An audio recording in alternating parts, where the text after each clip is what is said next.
balik semangkuk bakso yang mengepulkan asap, di balik aroma gurih kuah kaldu yang menyentuh hidung dan menghangatkan jiwa, di balik suara sendok yang beradu dengan mangkuk, terukir sebuah kisah yang jauh lebih dalam dari sekadar resep. Dialah bakso, hidangan yang terasa begitu akrab, begitu dekat dengan keseharian kita, seolah ia selalu ada menemani setiap langkah dan momen kehidupan. Dari gerobak kaki lima yang mangkal setia di sudut jalan, dengan cahaya lampu temaram yang menyinari uap dari kuah panas, hingga restoran-restoran modern dengan presentasi yang elegan, bakso adalah hidangan yang tak pernah gagal menyatukan orang. Ia adalah bahasa universal yang dipahami oleh lidah setiap orang Indonesia. Sebuah janji akan kehangatan dan kelezatan yang merakyat.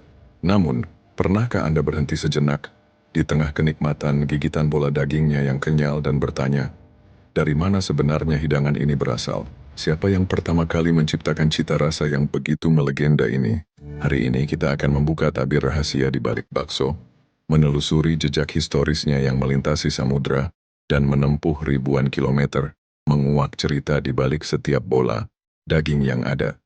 Ini bukan sekadar cerita kuliner, ini adalah kisah akulturasi, perjuangan, dan identitas sebuah bangsa yang terukir di dalam sebuah mangkuk yang hangat. Sebuah narasi yang dimulai dari perjumpaan dua peradaban besar di masa lalu. Untuk memahami bakso secara mendalam, kita harus kembali ke akarnya.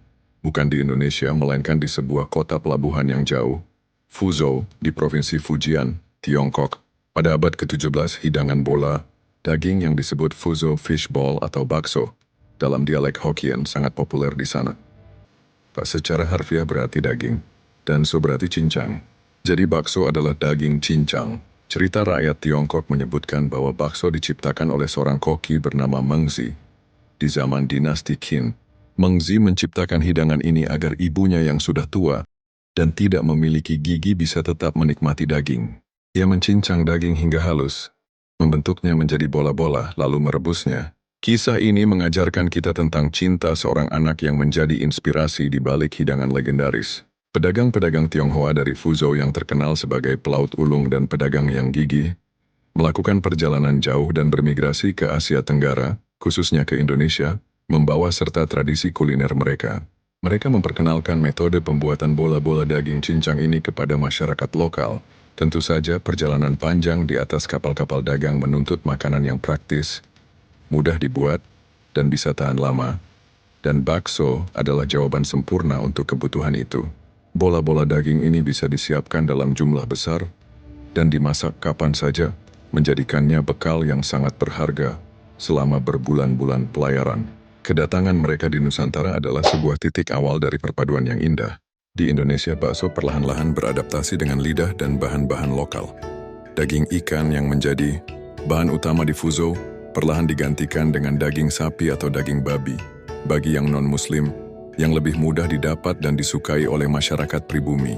Perubahan ini juga mencerminkan ketersediaan bahan pangan di Nusantara, di mana daging sapi dan kerbau lebih umum dikonsumsi oleh penduduk di pedalaman Jawa.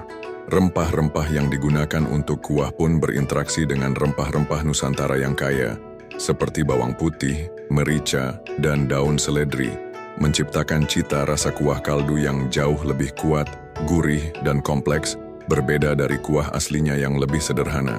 Proses akulturasi ini adalah sebuah mahakarya kuliner, di mana tradisi kuliner Tionghoa dan kearifan lokal Indonesia berpadu menjadi satu kesatuan yang harmonis dan tak terpisahkan.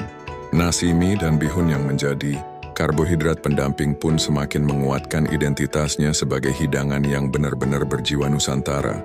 Sebuah hidangan lengkap yang mengenyangkan. Pada masa kolonial Belanda, bakso mulai menyebar luas di kota-kota besar di Jawa, terutama di daerah-daerah yang memiliki komunitas Tionghoa yang besar seperti di Semarang, Solo, dan Malang. Para pedagang Tionghoa yang dikenal dengan keuletan mereka, mulai menjual bakso dengan menggunakan gerobak-gerobak sederhana. Mereka berkeliling dari satu tempat ke tempat lain, menawarkan bakso dengan kuah kaldu yang mengepul hangat. Gerobak bakso menjadi pemandangan yang umum di setiap sudut kota, dengan suara sendok dan mangkuk yang menjadi penanda kedatangan. Popularitas bakso pun meroket, karena hidangan ini tidak hanya lezat, tetapi juga mengenyangkan dan harganya terjangkau bagi semua lapisan masyarakat, dari bangsawan yang duduk di beranda rumah hingga rakyat jelata yang bekerja keras di pasar. Gerobak bakso bukan sekadar alat dagang, melainkan sebuah institusi sosial yang menjadi tempat berkumpul, bercerita dan berbagi cerita di tengah kesibukan kota. Aroma bakso yang tercium dari jauh adalah janji akan kehangatan dan kelezatan yang merakyat, sebuah pelipur lara di tengah kerasnya kehidupan. Bakso juga memiliki peran yang penting dalam sejarah perjuangan bangsa. Pada masa Perang Kemerdekaan, bakso seringkali menjadi hidangan yang disiapkan untuk para pejuang. Hidangan ini bisa disiapkan dengan cepat, mudah dibawa, dan memberikan energi yang cukup untuk para pejuang di garis depan. Di era pasca kemerdekaan, bakso terus menjadi simbol ketahanan ekonomi rakyat. Gerobak-gerobak bakso menjamur di setiap sudut kota, menjadi sumber penghidupan bagi banyak keluarga yang bangkit dari keterpurukan. Bakso adalah hidangan yang demokratis, dapat dinikmati oleh semua kalangan, menghapus sekat-sekat sosial yang pernah ada. Bahkan bakso menjadi salah satu hidangan favorit para pemimpin bangsa, menunjukkan betapa hidangan ini telah meresap ke dalam jiwa dan identitas Indonesia. Kehangatan semangkuk bakso adalah representasi dari persatuan dan gotong royong yang menjadi landasan bangsa ini. Seiring waktu, bakso tidak lagi hanya milik satu daerah. Ia menyebar ke seluruh pelosok Nusantara. Dan di setiap daerah, bakso mulai beradaptasi dengan bahan-bahan, bumbu, dan tradisi lokal. Inilah yang melahirkan beragam varian bakso yang luar biasa, masing-masing dengan karakteristik uniknya sendiri, seolah setiap daerah ingin memberikan sentuhan pribadinya pada hidangan legendaris ini. Bakso Malang. Bakso ini terkenal dengan aneka isiannya, seperti tahu, siomay, gorengan, dan pangsit, yang disajikan dalam satu mangkuk. Kuah kaldunya pun memiliki cita rasa yang khas, gurih dan segar. Keunikan bakso Malang terletak pada komposisi yang lengkap dan variatif, menjadikannya hidangan yang memanjakan lidah dan memberikan pengalaman makan yang tak terlupakan. Bakso Solo. Bakso ini terkenal dengan bola dagingnya yang padat dan kenyal, dan kuah kaldunya yang bening dan ringan. Biasanya disajikan dengan mie, bihun, dan irisan tahu.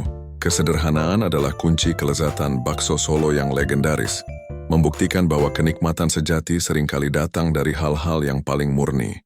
Bakso ikan. Varian bakso yang terbuat dari daging ikan ini sangat populer di daerah-daerah pesisir, seperti Palembang dan Bangka.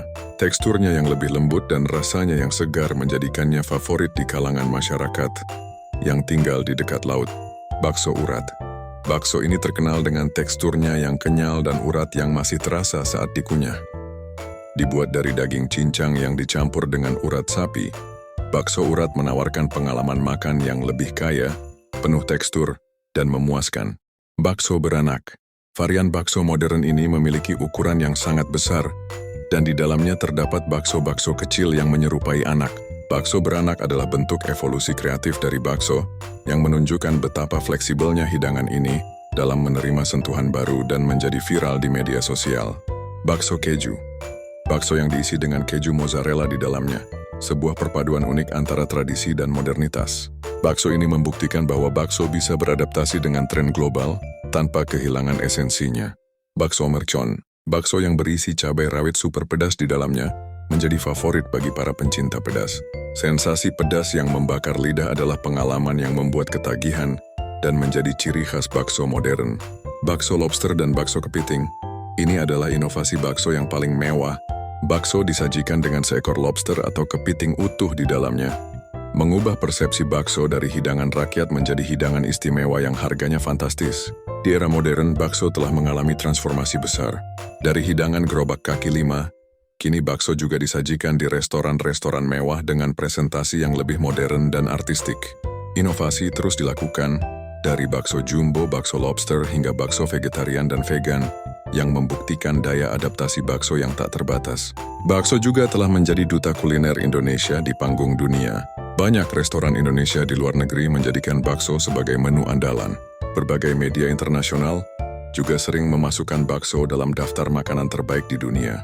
Bakso bukan hanya makanan tetapi juga alat diplomasi yang efektif, memperkenalkan kelezatan dan kekayaan budaya Indonesia. Di balik kepopulerannya yang luar biasa, bakso mengajarkan kita tentang pentingnya inovasi dan kemampuan untuk beradaptasi, tanpa melupakan akar budaya yang telah membentuknya. Mengapa bakso begitu istimewa? Jawabannya terletak pada kesederhanaan dan kemampuannya untuk beradaptasi. Bakso adalah hidangan yang lahir dari perpaduan budaya, yang mampu menerima sentuhan baru tanpa kehilangan identitasnya. Ia adalah simbol dari keragaman dan kebersamaan, sebuah cermin dari bangsa Indonesia yang majemuk. Bakso adalah hidangan yang menyatukan orang-orang, baik dalam sebuah pesta besar maupun dalam sebuah momen sederhana di pinggir jalan, di mana percakapan hangat selalu mengiringi setiap suapannya. Ini adalah hidangan yang mengingatkan kita pada rumah, pada kenangan masa kecil, dan pada kehangatan keluarga. Bakso adalah pelukan hangat yang bisa kita santap kapan saja. Sebuah hidangan yang tidak hanya mengenyangkan perut, tetapi juga menghangatkan hati. Sebuah simbol nyata dari Bhinneka Tunggal Ika, yang tercermin dalam sebuah mangkuk yang mengepulkan asap. Jadi lain kali saat Anda menikmati semangkuk bakso yang mengepul, ingatlah bahwa Anda tidak hanya menyantap bola daging. Anda sedang menyantap sebuah monumen sejarah yang dibangun di atas pertemuan peradaban dan kearifan lokal. Anda sedang menyantap sebuah kisah perjalanan, sebuah filosofi, dan sebuah kebanggaan bangsa.